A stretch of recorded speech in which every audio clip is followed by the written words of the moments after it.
What is up, YouTube? Dottz Gaming here, and welcome to the second video in my League of Legends beginner guide. So, I'm sure by looking at the title, you know we got a lot of shit to cover. Although it's basics and game structure, sounds pretty simple, there's a lot to it.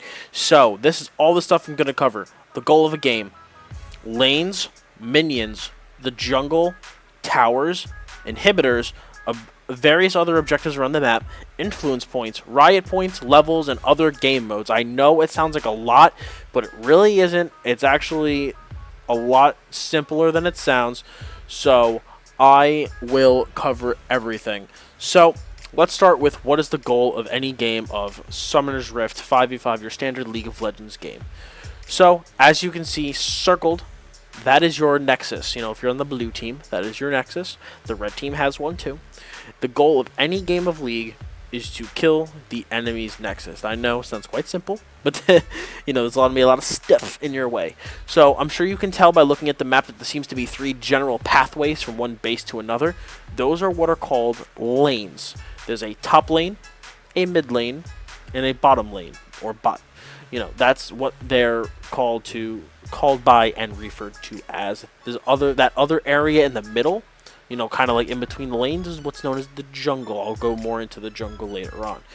So, at a minute and 15 seconds into the game, and then spawning every 30 seconds afterwards, are these little dudes called minions.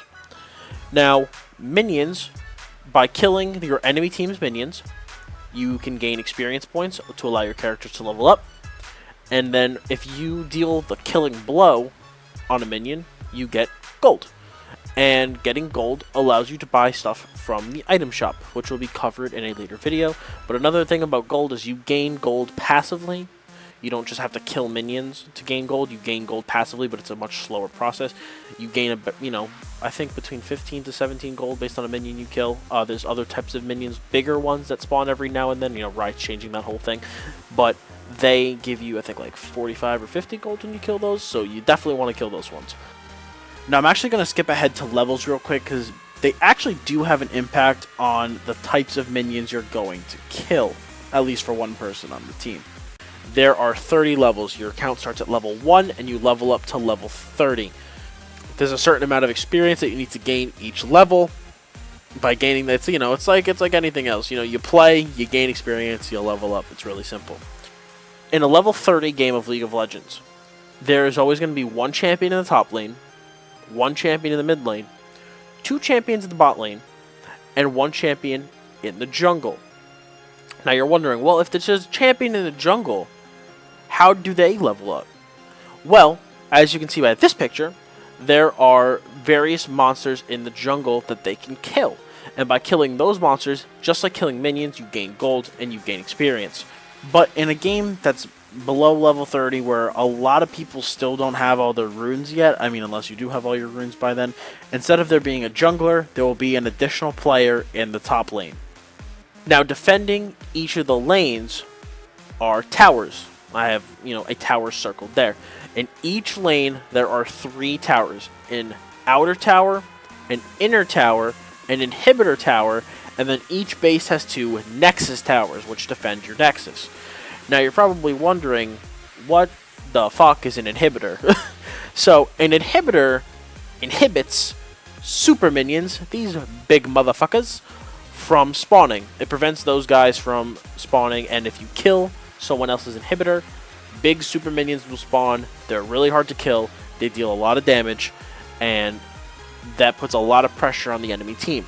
Now, if you kill all 3 of your enemy's inhibitors, you will start spawning 2 super minions in each lane, as opposed to just 1. Now, I forgot to mention, very important, if you kill the middle inhibitor, super minions will spawn down the middle lane. Minions spawn in all 3 lanes every 30 seconds, starting at a minute and 15, but for the jungle, they start spawning at a minute and 45. Now, as I said, defending each lane are 3 towers. Now, basically, the way towers work is that as you and your minions approach them, the tower will start attacking the first thing that came into its range. So, if minions come into the range first, the tower will start attacking minions, and then once all the minions are dead, if you're still within the tower's range, it will start attacking you. But If you're attacking an enemy's tower, and there's an enemy nearby, and you strike the enemy, the tower will stop attacking minions and instead start attacking you, and the damage increases for every tower shot you hit. So if you get hit by one tower shot, it'll just deal, a base level of damage, but if you get hit by 2 tower shots, it will deal more damage than the first hit, the third hit will deal more damage than the second hit, and so forth and so on.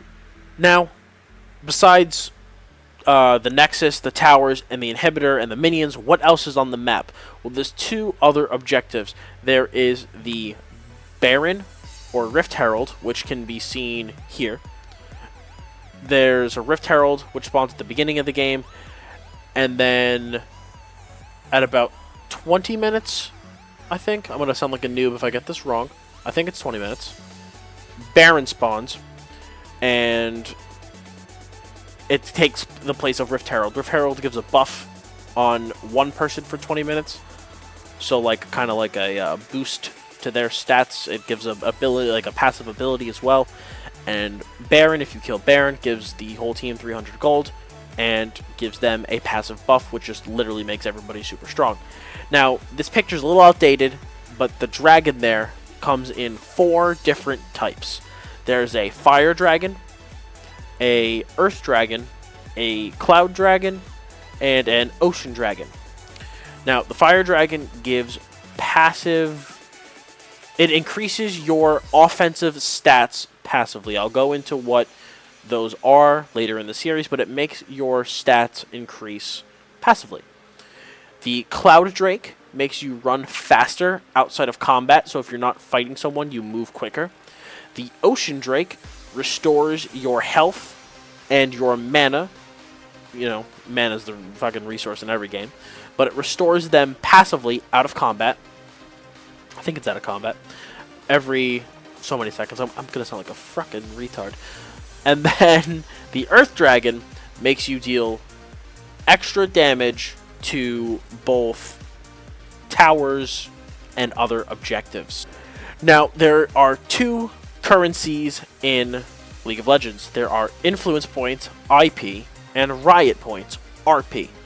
Influence Points can be used to buy everything except for extra stuff, like skins, which change the appearance of your character.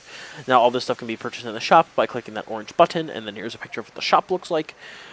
But influence points are used to purchase runes. They're used to purchase champions. You can purchase rune pages, and if you don't know what the fuck I'm talking about, look through the beginner guide playlist, and you will find the video that discusses what this stuff is.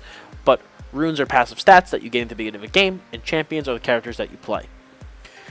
But you can buy, of course, you could buy Riot's currency with real money, which are called Riot Points.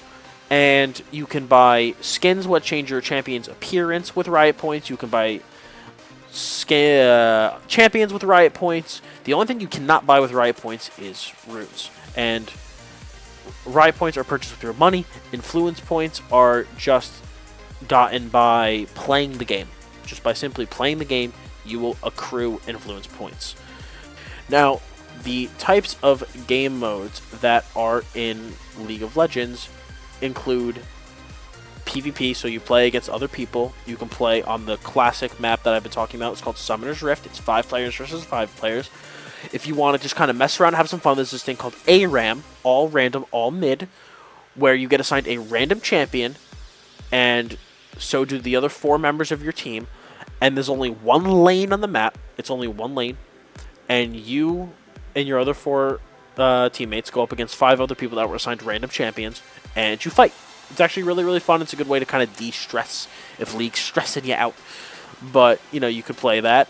There's co-op versus AI, which I recommend for anybody who's starting. Basically, you and 4 other people play against computer players.